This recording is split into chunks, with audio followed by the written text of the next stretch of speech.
Despite the warm welcome for President Xi Jinping in Washington State, there will be some hard discussions in Washington, D.C. with his counterpart. Bilateral ties, while deep and broad, have also been marked by a growing distrust in Washington and Beijing.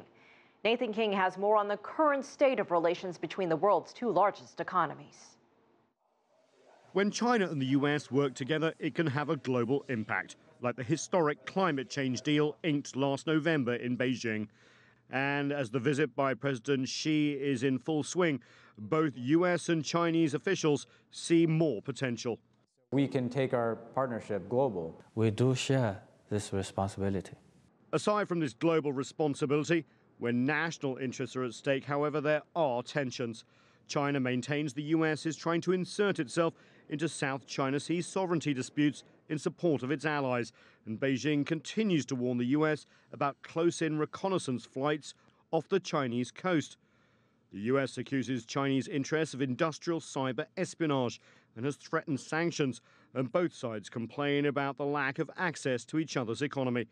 The disputes have led scholars in Beijing and Washington to talk of a potential tipping point in relations.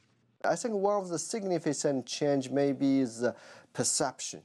In both sides, both countries, there's quite some people, their perceptions to the other country has experienced some quite significant change. Differences between nations, of course, are normal, but given the unique interdependence between the U.S. and China, managing and understanding those differences are a constant focus for both sides. The distrust is a major issue between the two sides. It's not so easy to change it. But I hope that the leaders of both sides could make efforts to trying to helping the other side to better understand their policies. Both Beijing and Washington have spent a lot of effort recently in managing their differences. Increased military-to-military contact, for example, has actually led to a decrease in tensions in the East and South China Seas. And it's hoped on this trip there'll be rules of the road established for cybersecurity and also greater cooperation when it comes to managing the global economy. Both sides say that when it comes to disagreements, they actually agree that working together is the only way forward.